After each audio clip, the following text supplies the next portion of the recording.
Good afternoon. My name is Rob Tiedemann. I am proudly serving as president of the board of directors of the Boise River Enhancement Network. As you may know, we are a gathering of natural resource professionals, community conservationists, and volunteers working to keep the Boise River a happy, healthy place for all to enjoy. For those of you watching from home or your office, welcome. I wish you could see the gorgeous view from the third floor of the library that we're witnessing at the present time. There's a foothills full of snow and about 1 million acre-feet of water in that watershed. Christian Petrich is with us today. He will be telling us how that water makes its way down from the mountains to the river, and perhaps more importantly, at this moment, how it makes its way into the groundwater aquifer, both the shallow as well as the deep aquifers. I am so pleased to welcome Christian, one of my colleagues, as well as my neighbor, to this event. Christian has been working with the University of Idaho and the Idaho Department of Water Resources. He moved to Boise in 1996 to characterize the Treasure Valley aquifer system, and he built a computer model simulating Treasure Valley groundwater flow. He led the construction of the model of the Boise Front geothermal system, which was used to help expand the city's use of geothermal heat. An associate with Terry Scanlon led to the formation of SPF Water Engineering in 2004. As part of SPF, he helped numerous clients with water rights matters, water supply questions, litigation support, and planning efforts. He is mostly retired now, and as he puts it, he's not sure how he ever found time to work. I know him as a musician, a bread baker, a sharpener of kitchen knives, and he is good at all three, as well as the professional engineering profession that he practices. I'm so pleased to introduce him to you. For those of you who are not with us in person, please place your questions in the chat box, or at the end of this session, we'll be taking questions live. Christian, please tell us what we know. Sure. Let's switch to that first. Which one do I have?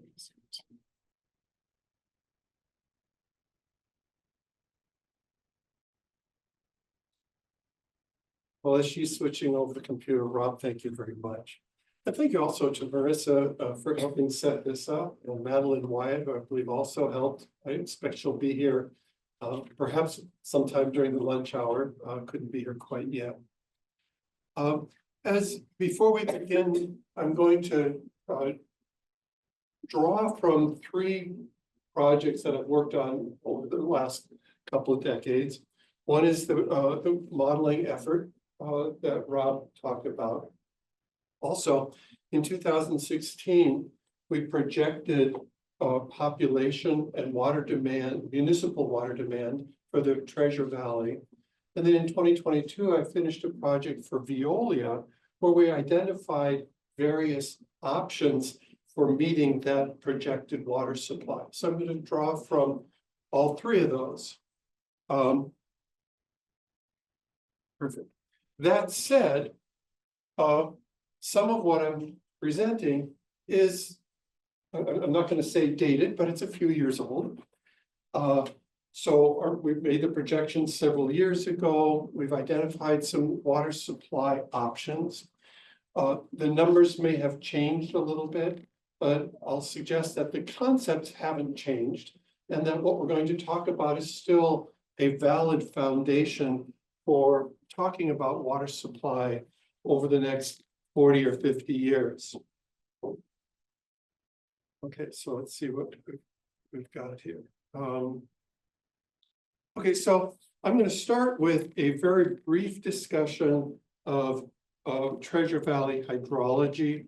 We'll talk about projected water demand and some of the current water sources that we use for municipal use. We'll talk about water supply options from the Boise River, but then also touch on some of the other options that might be available over the next coming decades. We'll briefly talk about climate change and some of the possible impacts over the next years, and then finish up with a summary. Will we have enough? So just to start at ground surface, can everybody see this? So I move to the side a little bit more, or try to here. So at ground surface, we have a very intricate series of canals, lateral ditches fed by the Boise River. We have reservoirs at land surface. There's precipitation that adds to that supply.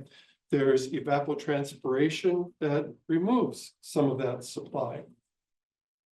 There's the valley is underlain by an aquifer system, a shallow aquifer, some intermediate zones, a deeper aquifer system. There's seepage from shallower zones to deeper. There's discharge back to the river.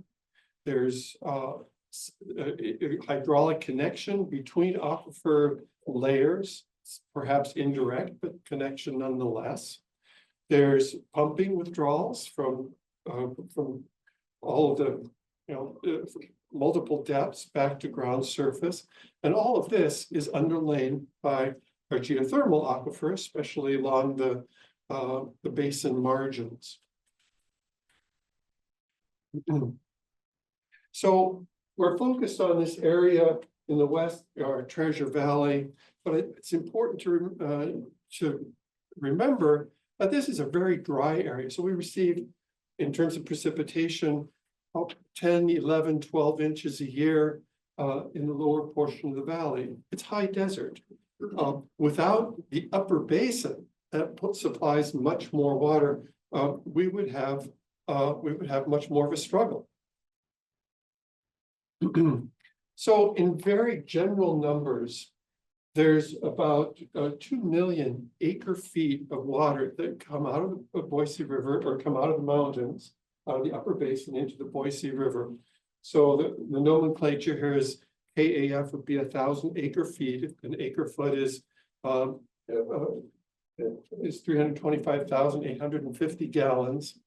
So there's roughly 2 million acre feet that come into the Boise River, and we might get about 270,000 acre feet in precipitation. There's a substantial amount of water that's pumped from the Payette into the Boise drainage. So there's more water pumped from the Payette, arguably, than is falling as precipitation. There's close to 1,400 or 1.4 million acre feet that are diverted from the Boise River, mostly for irrigation, almost entirely for irrigation. And of that, there's, partly because of that, there's 600,000 acre feet lost to evapotranspiration.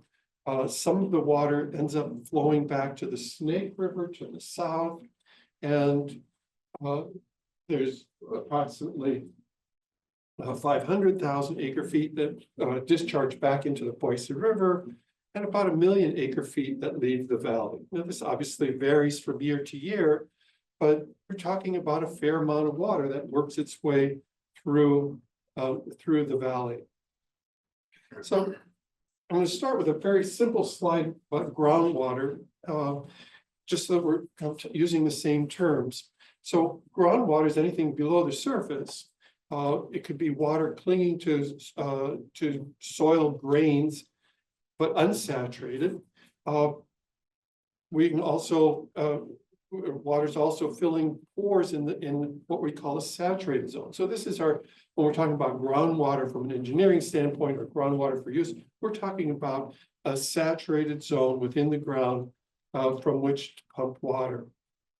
And we're referring to a water table as the upper surface of that saturated zone.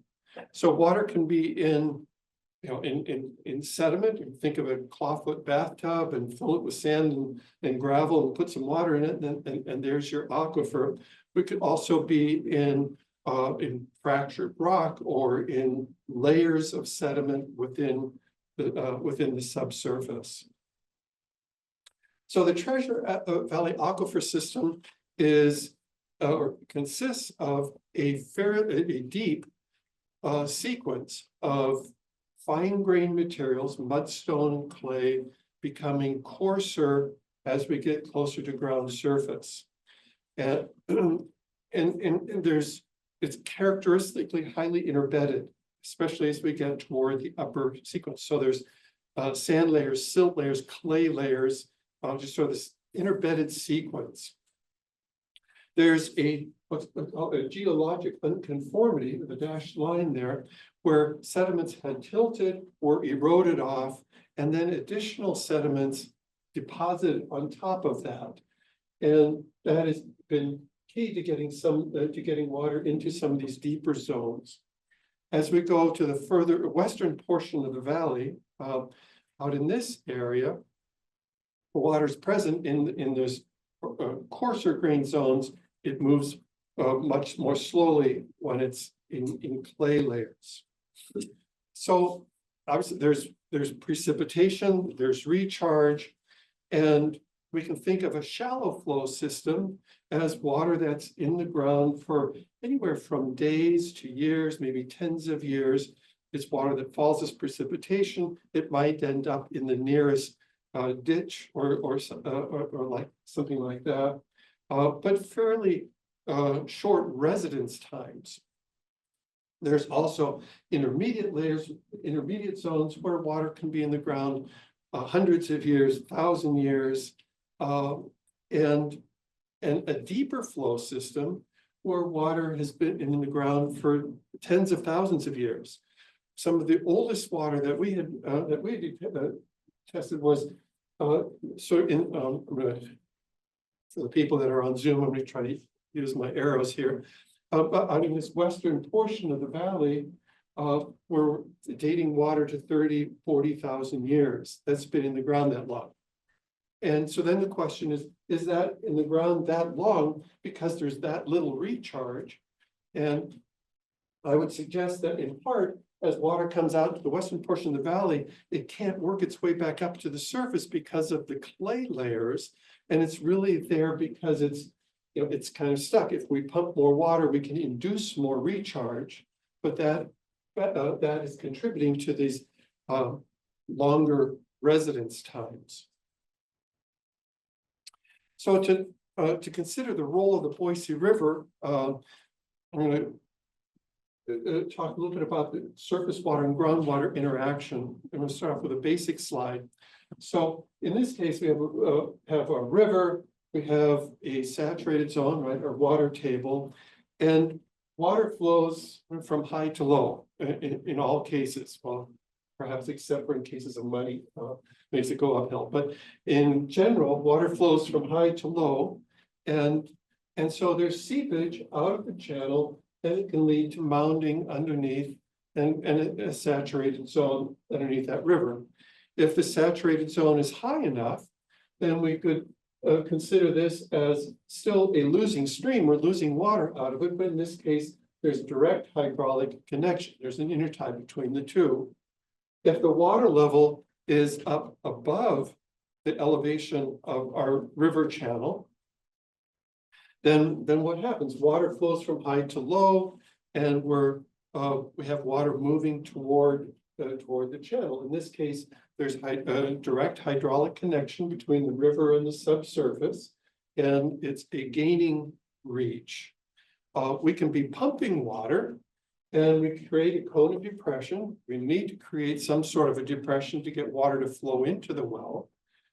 In this case, we're tapping water that's moving toward the river, but not necessarily from the river itself, unless we pump enough, and we can reverse the gradient so that we are inducing some flow to some flow from the river. So what is the relationship between the Boise River and the underlying shallow aquifers. Well, we can get a clue about that from groundwater level contours. So the black lines here are representing that water table contour, and that's the same as contours on a hillside. So water flows downhill, water flows perpendicular to those contours, and we see what?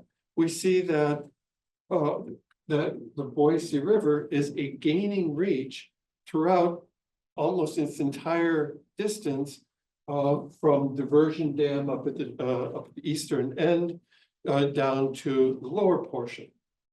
It's interesting to note here that the New York Canal, which is the only real source of water for Lake Lowell, when that was constructed in the early 1900s, 1911, 1912, the groundwater levels rose to the point where it almost creates a groundwater level divide. From the New York Canal, groundwater flows north toward the Boise River, south of the canal down toward the Snake. One would hypothesize that prior to the canal, prior to Lake Lowell, that the Boise River, at least seasonally, would have been more of a losing reach, and groundwater would have been moving toward the Snake in a southwesterly direction to the Snake River. Deep groundwater is going deeper zones. If we map the contours based on water levels in deeper wells, the flow is more westerly. It's not as directly tied to the Boise River.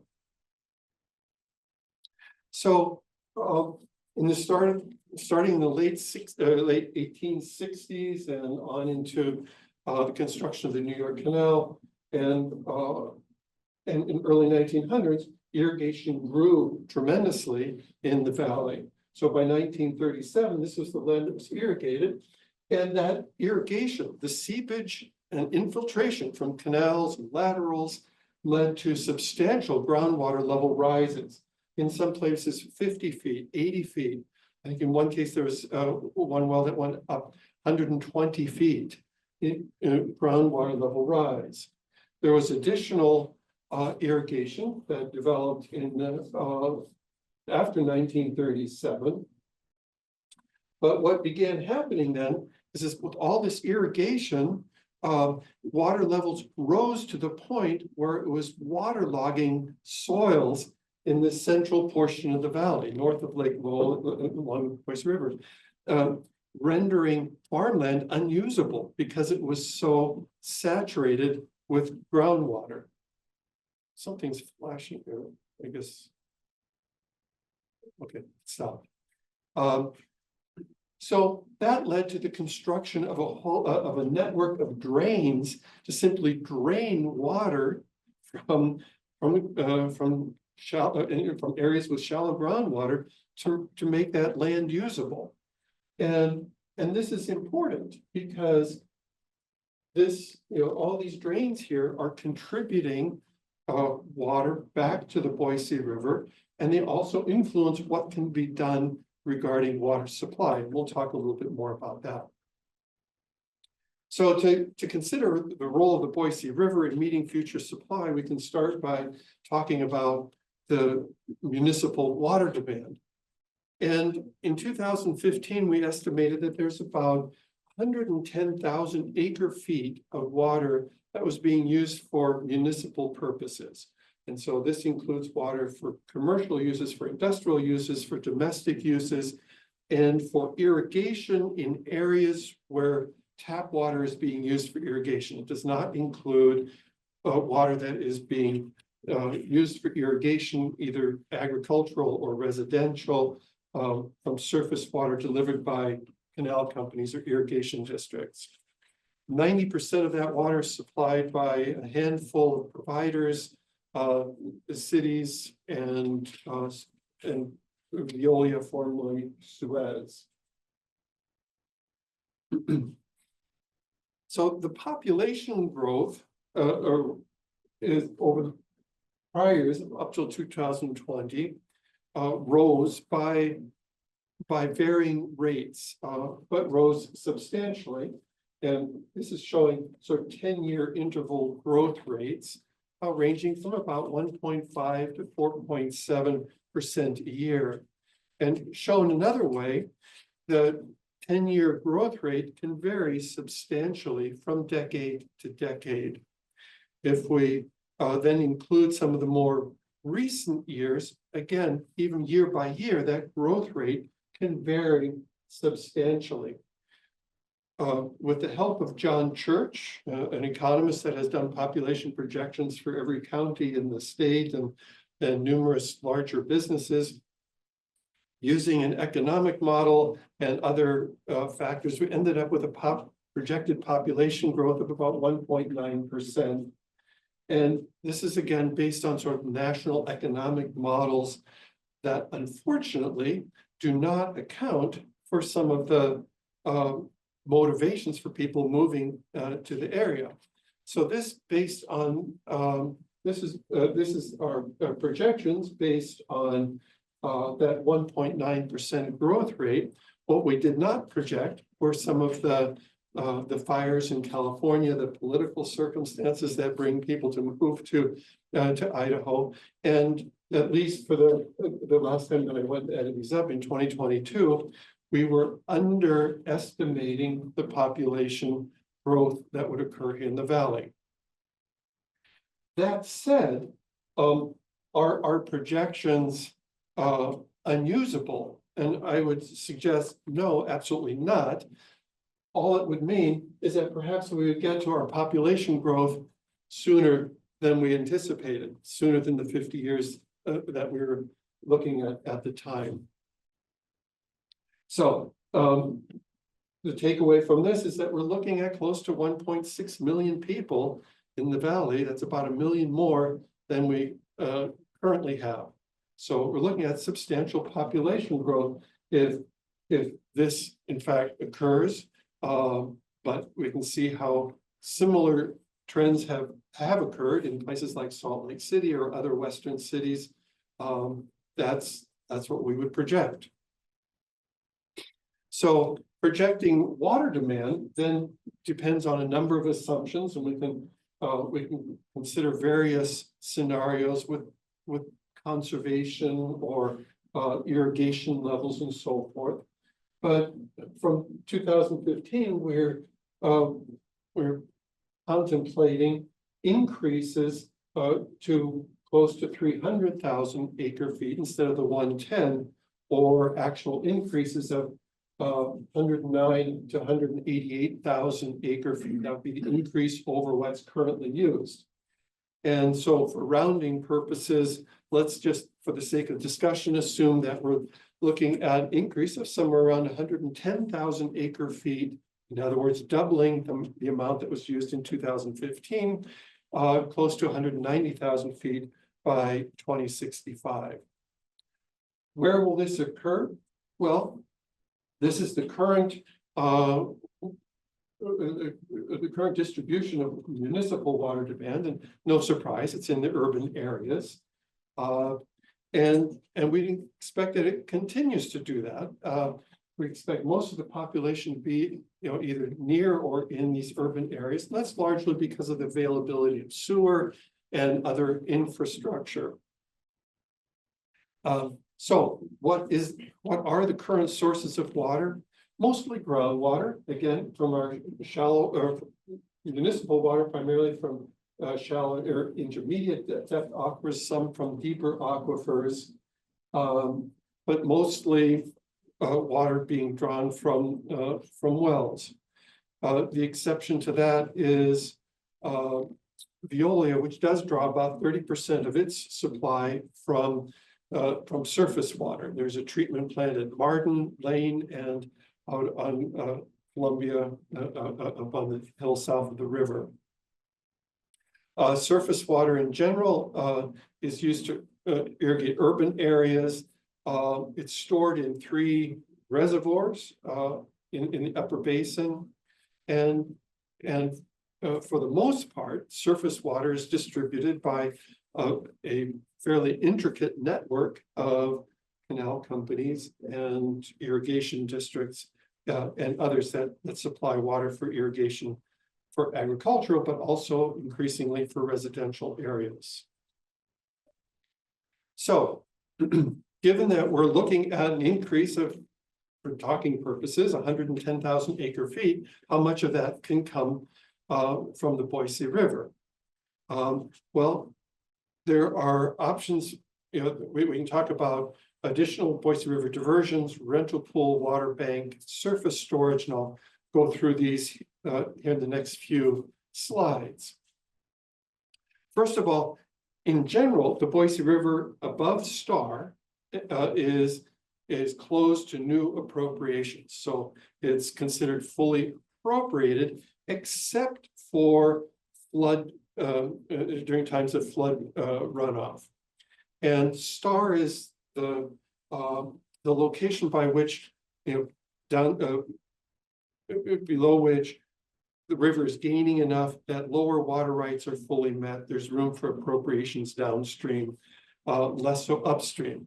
But my point with this slide is to show that, yes, there are some flood releases, and they can be substantial. We were talking about that before the discussion here. 2017, 1997. You know, there's a number of years where there are substantial flood releases. But the point, if we're looking for a reliable source of supply, there are also periods like 5 years here where there's absolutely zip available. There's no substantial flood release. So if we're looking for a supply that has reliability, especially in say dry years, these flood releases may contribute if water can be stored but not drawn directly. We'll talk a little bit more about proposed upstream storage, but obviously, if there's more storage upstream, there's less flow downstream that would be available as a flood release water. And the other important part is that any infrastructure built to use this water is not going to be used very long, perhaps 4 weeks, 6 weeks a year. It's not going to, it's going to be infrastructure that's used for short durations and not every year. So downstream of Star, it's a different story. Downstream, the mean flow is, as we can see here, substantially, there's substantial water there. Even the flow that occurs 20%, the low flows, the 20th percentile flows, there's still water available for appropriation, and a substantial amount. But what that would require, obviously, is pumping water back upstream and using that again. So not an inexpensive approach for water supply. There is a rental pool for water in the upper basin, storage water, but of that, there's not going to be very much available. So in 2019, just by an example, about half of 1% was used for in-basin uses. Most of the rented water from upper reservoirs was used for salmon flow augmentation in the lower Snake, so just passes through. And also increasingly, many users may carry over water that they have, that they own. They'll carry over storage for use in drier years. This is not a large-scale, long-term solution. The Department of Water Resources also manages a water bank. This is a water exchange operated by the Idaho Water Resources Board. It's relatively inexpensive to rent water. The rate just went up, though, from $25 to $33 an acre foot. And I'm mentioning this because I'm going to use it for context in a few minutes. But again, there are water rights in the bank. There are it would have to be there are a number of authorizing irrigation, but the water bank represents an option for short-term rentals. It's not a large-scale, long-term solution to come up with 110,000 acre feet.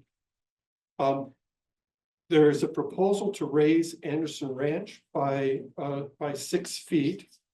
And that would produce perhaps a volume of about 29,000 acre feet.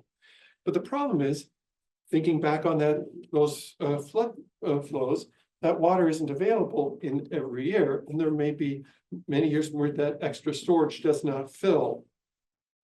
Initially, there was a target of about close to 10,000 feet for municipal use. I'm not sure that that's still, that I'm sure is subject to change. But the amount of water that actually is used for municipal purposes will depend some on that cost. My understanding is the latest cost is something like $126,000 or $126 million for that storage. It's about 4,200 acre feet per $4,200 per acre foot. Let's round that up because the construction cost will rise. It also doesn't include the cost of mitigating for the impacts during construction, because people would lose storage during the construction period. So fairly expensive if we're talking, $4,000 to $5,000 an acre foot, much more expensive than renting water. And also, users in the Mountain Home Plateau would like to be able to use some of that water as well. Then there's the question of repurposed irrigation water. In 2016, there's roughly 325,000 acre feet irrigated, roughly 800,000 acre feet per year. There's obviously less land that's being irrigated in urban setting. And in some parts of the valley, post-development deliveries have remained the same. Well, how can that be if we're reducing the irrigable land? Well, part of that is based on the way that water is delivered. So the urban irrigation is often more variable than what was occurred on the farm ground. And some delivery entities compensate for the variable demand by continuing to deliver at a historical rate, even though the beneficial use is less. So in other words, if we have a pressurized irrigation system, they don't want to be getting calls from their patrons saying we're out of water, even though all the patrons are irrigating at say 4 in the morning or in the evening. Nobody wants to irrigate during barbecue time on Saturday afternoons.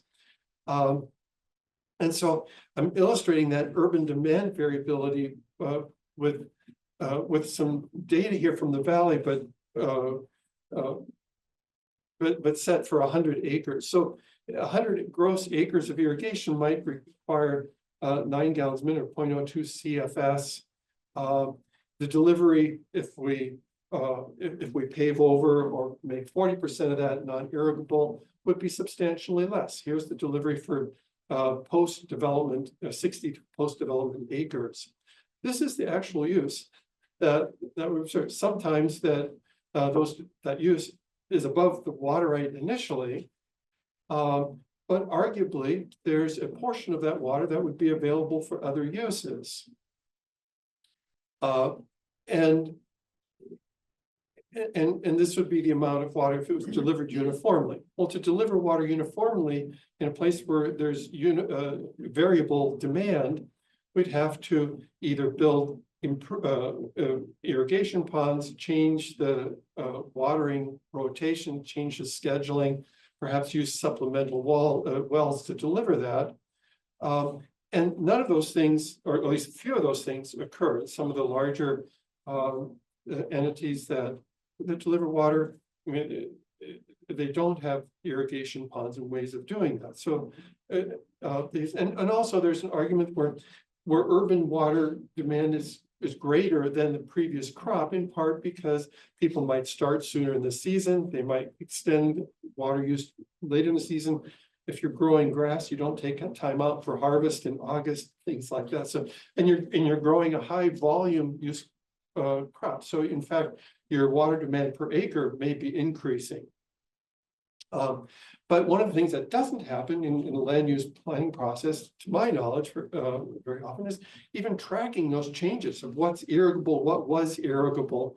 And as Jeff will note, there's a legal argument in that, water right is specified for a specific use, and if that use changes, then the water demand should reflect that. So there's a substantial theoretical volume with that. If 25% of the farmland is irrigated, becomes impermeable, then there's a substantial amount of water that could be available. But there's no guarantee that it would be available for municipal uses. It could be delivered, moved by an irrigation entity to some other uses. There's also some other complicating factors that might make repurposing that water more difficult. But might a portion of that be available?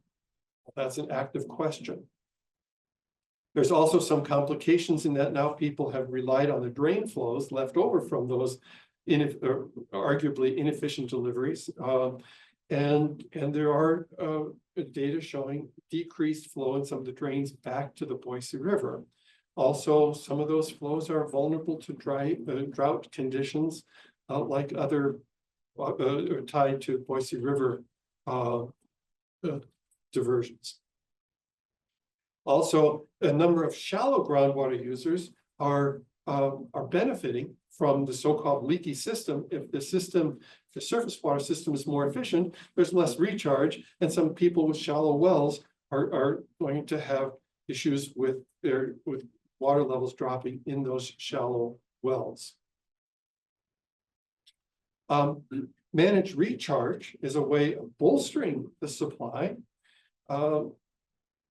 and it's been used extensively in the Eastern Snake. There's currently recharge here done by Micron Technology, Capital Water. This is now Veolia, but Veolia, and additional recharge may be possible in some areas. But again, we're thinking back at the source. If we're going to use those flood flows for recharge, those only occur in some portions of the year, and it may be substantial infrastructure costs to recharge over a limited period of time. And the recharge may also be in areas that are not of primary need. So think back about those drains. It does not make sense to recharge aquifers in areas where there are drains, because all that happens is that the water runs right back to the river, right? So it would have to be, you'd have to be recharging to zones that are not in the central portion of the valley, and maybe mixing water chemistry. If we're trying to get water into the deeper zones, it becomes a complex question. Not something that it may be done in the future, but it's not it's not as easy as it is as running water in canals in the Eastern Snake Plain.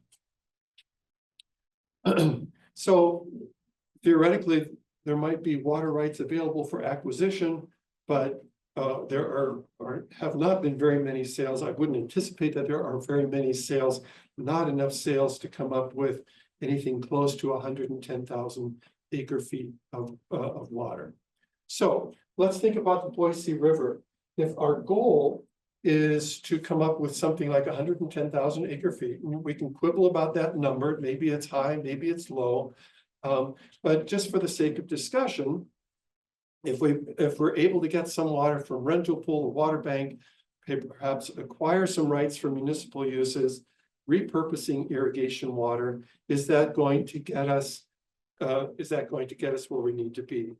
And the answer is no, not at all, unless we go down here to the this area downstream of Star. We can pump water back up.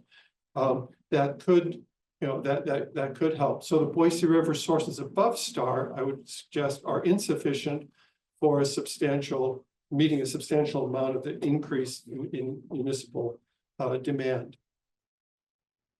If we're talking about downstream, then yes, we could be moving water up. There's also this question about the repurposed irrigation water. Could those numbers be substantially larger than what I've shown here? And the answer is yes, they probably could. But in the close to 30 years I've worked here, I haven't seen very much of that water become available for municipal uses. And it also if I were a municipal purveyor, I would be looking at the certainty of being able to develop that. Is there potential? Yes. Could it happen? Yes. Has it happened much in the recent past? No. And so therefore, perhaps I'm minimizing it. Perhaps that could be substantially greater than what I've shown here. What are some of our other sources of supply? Well, we could look at groundwater, which is currently what supplies most of the water. There's a clear capacity for additional pumping in some areas, generally stable areas, but not everywhere. There are some areas where groundwater development is constrained, including shallow groundwater tributary to the Boise River above Star Bridge and some areas to the east. But that green area shows places where groundwater is could be available. It does coincide with some of the areas of projected water demand growth. But there's two questions about groundwater availability. One is the physical availability of water, but one is, can a person develop water rights for diverting that? And there are administrative constraints that could slow down, that could make acquisition of groundwater less certain. There are issues of well interference that might have to be mitigated. There's this lingering concern about a delivery call where a senior water right user could ask the department or try to force the department to administer water rights on a conjunctive basis that could influence groundwater availability. And there are also water quality concerns. There's naturally occurring uranium and arsenic in certain layers. The water is wet, it's usable, but the cost of treatment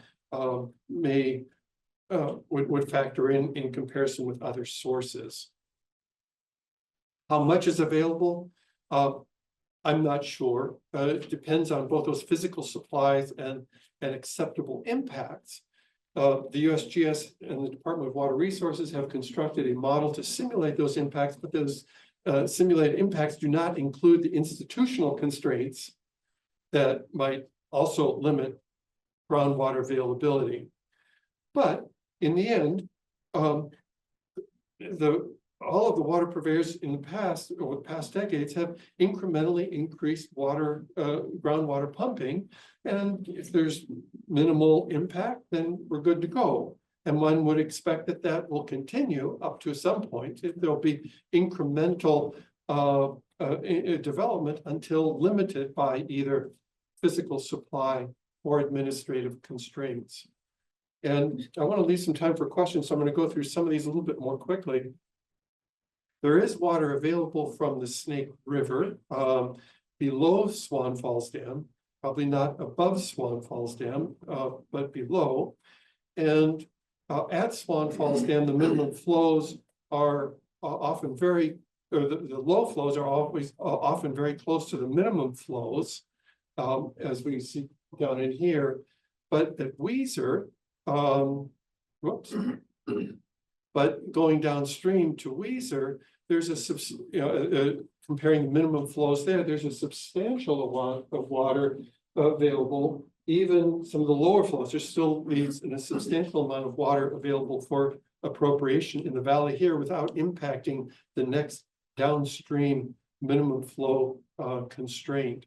It would involve pumping water from below Swan Falls Dam up to the Boise River, or perhaps pumping water from Snake River into Lake Lowell in exchange for diversions at diversion dams that one could use in the upper portion of the valley. There's complicating factors because that irrigation water is currently, it's intended for irrigation supply. Almost changing some of that could require some acts of Congress, literally, to change the purpose of the storage to be used for municipal purposes.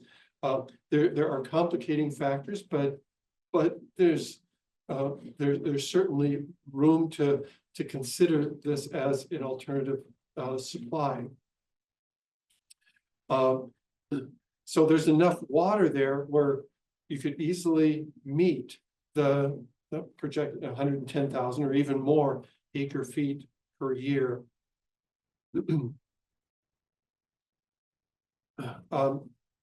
There's water reuse currently occurs, primarily for irrigation waters, water that has been treated from municipals uses.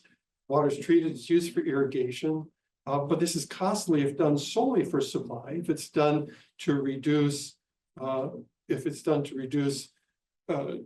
return flows into the Snake River, into the Boise River, then becomes more of a cost-effective option, but not. It doesn't account. It doesn't supply a full projected demand.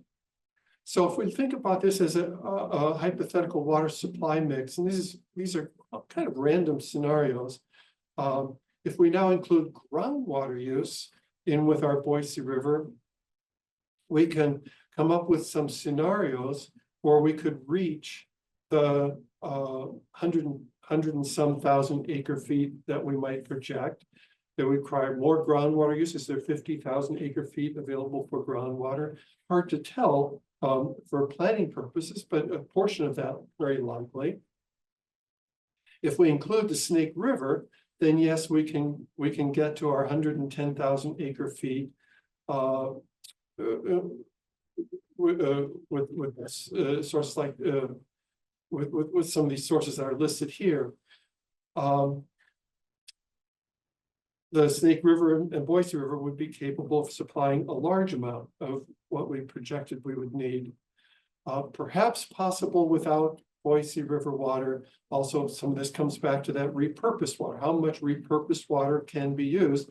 The more that can be used, the more that can be repurposed, the less that would need to be pumped from the Snake River. To get to 190,000 acre feet at the high end, we would almost definitely, in my view, need water from the Snake River or lower Boise River to meet that supply. Are we going to ever need that 190,000 acre feet for water? Well, perhaps not. But at some point, if the population continues to grow, or even beyond the 50 years that we're contemplating, then perhaps yes. So what kind of climate change impacts are going to affect this whole water supply and Boise River discussion? Well, clearly we've had higher temperatures in the last 4 decades, warmer. Each of the last 4 decades have been warmer than the previous. Temperatures have risen in Idaho. Our heat index days projected to increase substantially. If emissions continue unabated, we would be looking at sequential years of low to no snow within 50 years. I'm sorry, Jeff. Our skiing is going to be constrained. And why is this important? Well, we have 3 or arguably 4 reservoirs where we can store water, but that mountain snowpack is an important portion, part of our storage for water later in the season, for in the summer. Models suggest that our precipitation would increase, but summer precipitation would decrease.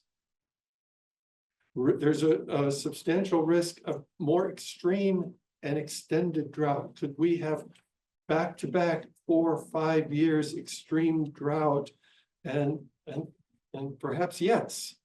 And even with the increased temperatures, we would expect greater evapotranspiration and therefore greater water demand, and just simply greater uncertainty as variations, as we see climate variations, we have uncertainty about what is going to happen over the next years. So what are these impacts? Decreased snowpack. We could perhaps earlier runoff, but not as but without the ability to store all of that. Periods of decreased flow, decreased water availability, and so therefore water supply strategies really have to include or anticipate in my view, extended drought conditions, increased surface water use when available, but then increased groundwater use when not available. So we might hold off on groundwater use when surface water available, but then have that be available when needed.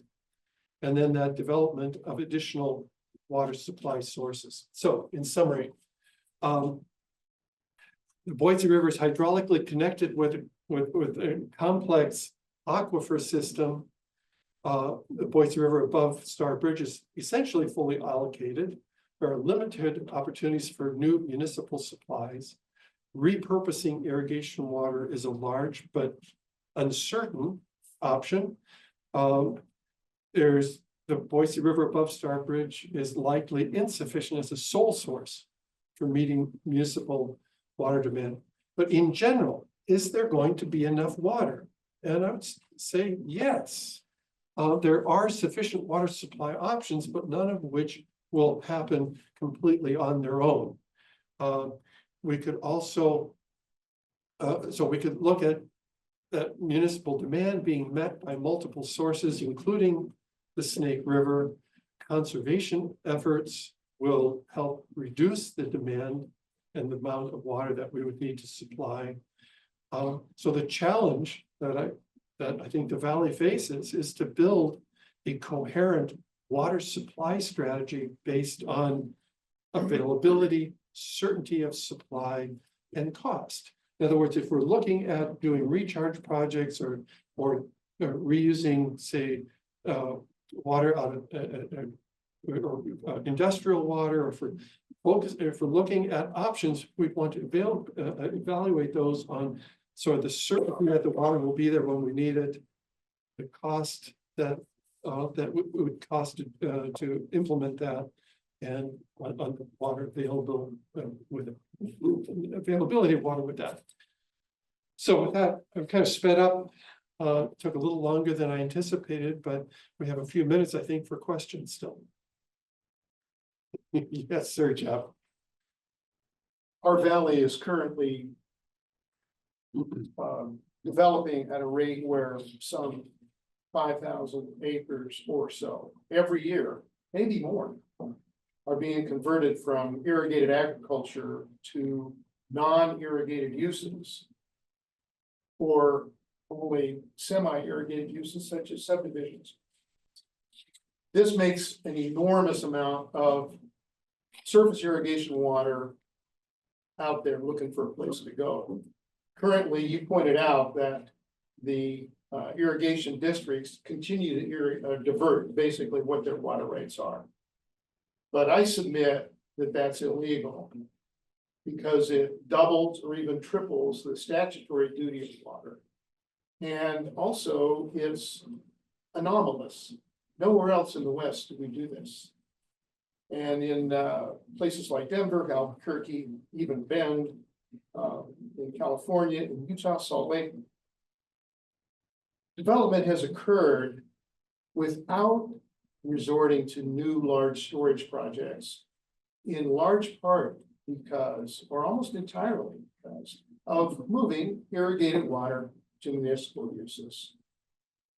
Now, I guess respectfully disagree that the repurposing of irrigation water only offers something like 5,000 to 20,000 acre feet per year of new supply for municipal purposes. The study that you produced in 2016 noted that there's going to be, by 2065, a 44% decrease in irrigated agricultural land. Think about that.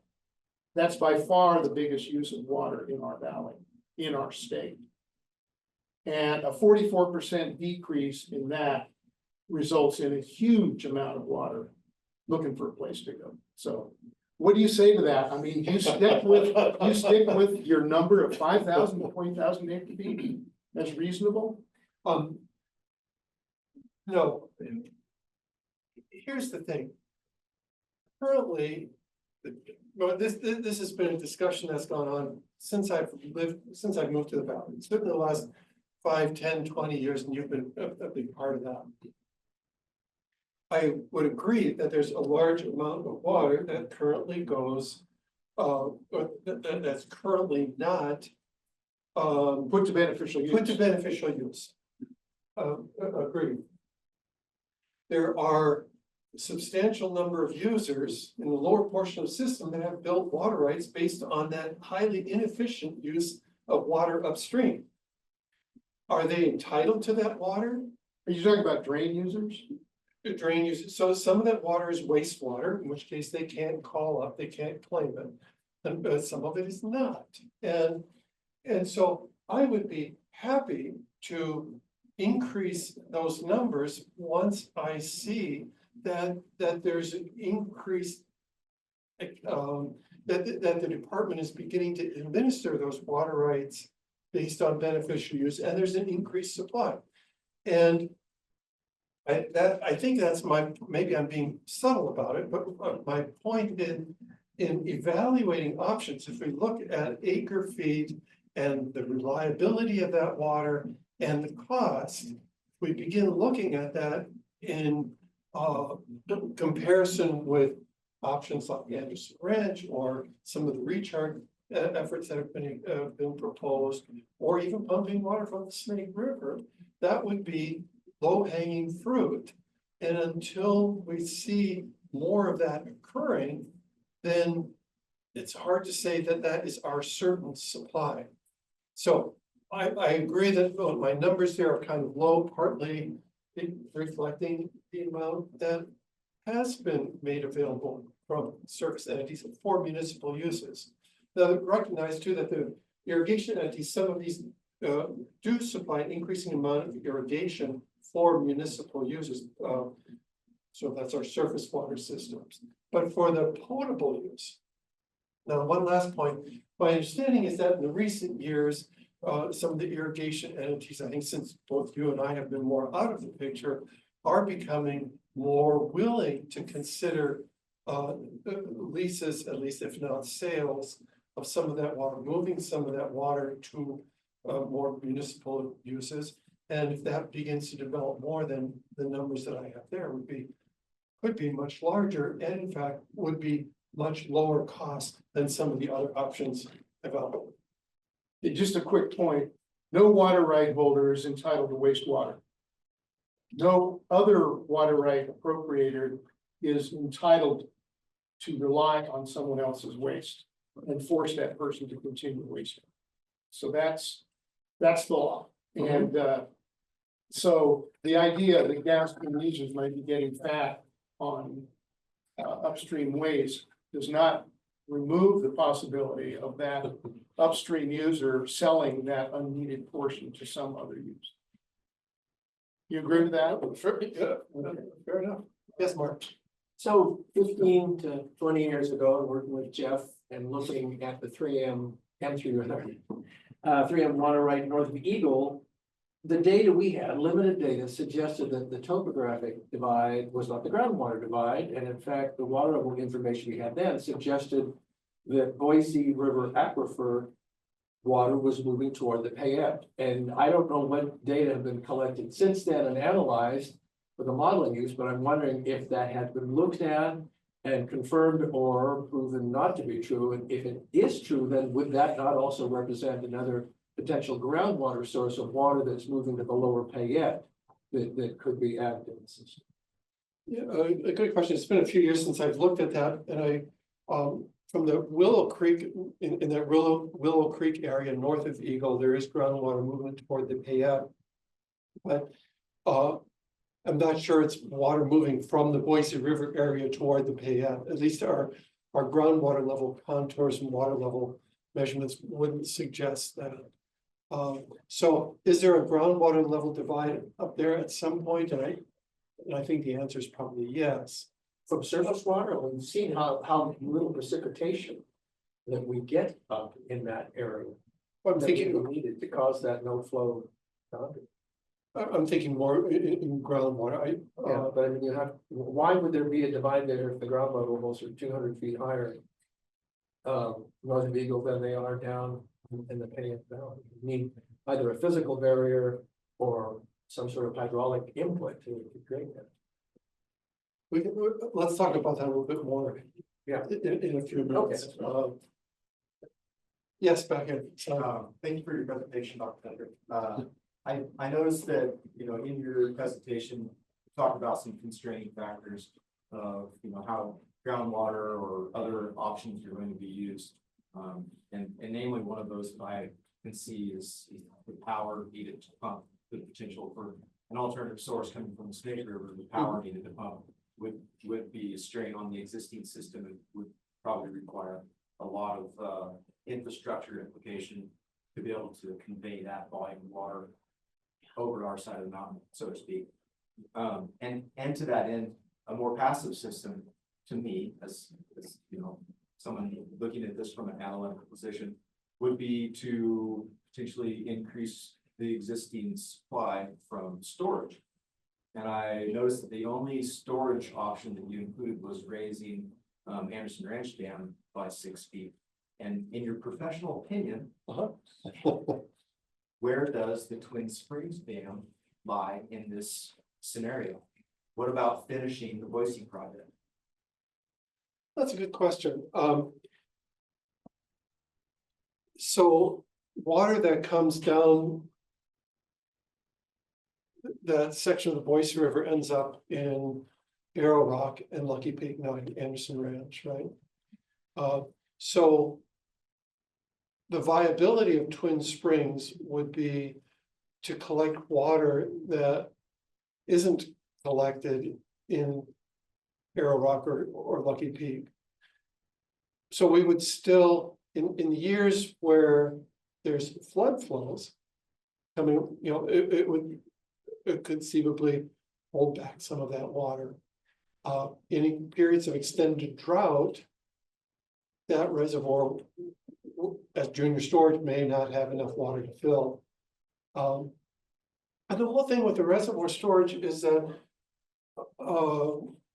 if we could store water for multiple years, then then it's a viable source. If we're not quite sure if we can't say 3 years from now is going to be extreme drought, and we're needing water now, we may use that. The whole reservoir system itself, at least the upstream reservoirs, have sort of competing goals. In one hand, we want to be able to collect storm or collect runoff, reduce flood impacts that Susan Stacy can describe in great detail. And on the other hand, we want to have those reservoirs be completely full every year to use for irrigation and other supplies. And those are kind of competing goals, right? If we want to protect flood flows, we want to have them be lower. If we want to have irrigation water, we want to have them to be full. So the point is that if we start using water from Twin Springs and then we still end up with that 5-year drought, did we really get there? What is the cost of that water? Is that, and I think when they, as I recall, I'm not sure of this, but as I recall, when the Bureau of Reclamation began looking at increased storage, looked at Twin Springs, but thought that construction or raising Anderson Ranch would be less expensive than those other options. I think that's where they ended up with Anderson Ranch. And I think some of the benefits and the vulnerabilities of the constraints would be similar to Anderson Ranch. That helps. There's a question online. It says, you mentioned that water comes from the Payette River to the Treasure Valley. How does that happen?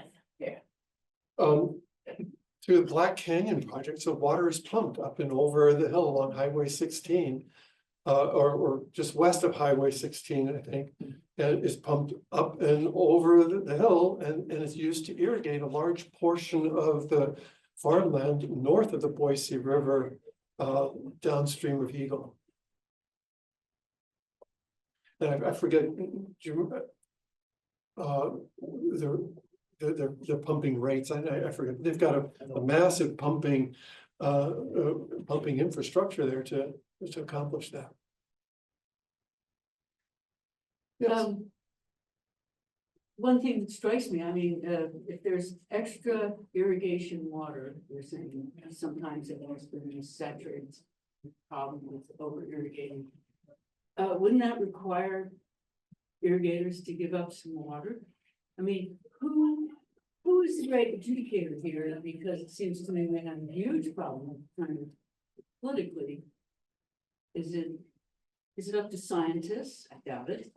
I mean, is it up to the legislature, the governor and the water board, and you know, who interfered this last time to come up with a big solution?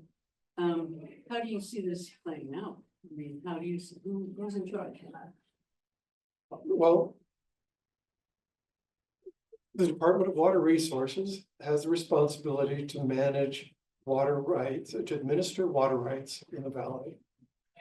And, but I think your question is, you know, who allowed that ground to become waterlogged in the first place? Is that? Well, partly that, I mean, it seems clear, and Jeff talks about it, and some of it goes way over my head, heard this argue a lot. That, oh, as it fills with houses, we don't need those irrigation flows. Well, somebody's gonna have to give up the water right. Sell it. Or sell it. Well, even so, selling is, it's not fun, really. But I guess there's a couple of things that come to mind. So, I think in Jeff's example in Colorado or Utah, at the time when land is being developed, then somebody's going to identify those areas that are becoming, that will remain irrigated and those that won't, the rooftops, the sidewalks, the driveways and so forth. And if an irrigation entity is delivering water to that 100-acre area, and now 40 or 50 or 60% of that is no longer irrigated, they have the ability to move that water right or to move their use to another portion of land within their service area. In or out. Okay, interrupt. So they have the option to maintain control of that. But at this point, that doesn't seem to be very closely administered. So you know, they don't want to be getting calls from their patrons saying we're low on water. So we're just gonna, you know, we were delivering this before, we're gonna continue delivering it, even though the irrigable area is now half of what, or whatever it is, half of what it was. And I think that ultimately the Department of Water Resources has the responsibility of administering that water, and so far there hasn't been that level of scrutiny here in the valley that there have been in other places. Also, that could be part of the land development process where a city in their planning process would just simply ask, what is going to happen with the water that is no longer associated with irrigable ground? And to my knowledge, not very many municipalities are asking that question. That's one place to start that discussion. You could also go back and look at all the areas that have been developed and sort of water associated with that. And I'm not sure what the best word for it is, but you know, to look at clawing back, identifying those waters that could be put to use elsewhere. And it becomes increasingly difficult once a subdivision is established, because people end up with their rotation schedules, with whatever landscaping they've applied. There's a great reluctance to see any of that change. The opportunity is for the new subdivisions. You know, that's the time that you can come through, look at, identify the ground that's going to become impermeable, identify what happens to that water. Eventually, I think the irrigation entities will become much more interested in leasing or selling that water for municipal uses, if no other reason, because that way they can help maintain the rest of their system. It's a cache info, and I think they're becoming a little bit more amenable to that, but at least so far, it has not been. It's not been done as much as perhaps possible. So I Can I think just we're, one quick editorial comment? Very quick. yes, Having worked in New Zealand where they don't have water rights, they have consent. Which means that as you get more knowledge and you have new ways and places you need the water, everything gets reviewed in either 10 to up to 35-year periods. And there's an economic efficiency of that we lose out here, but these are the laws we have to work with, and they should be hard to change.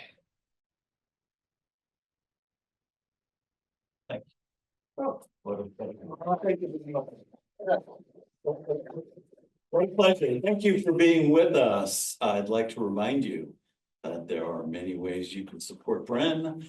One is with time, the other is with talent, the third is with treasure. If you'd like to donate to our Good on the Ground, you can do so by going to our website.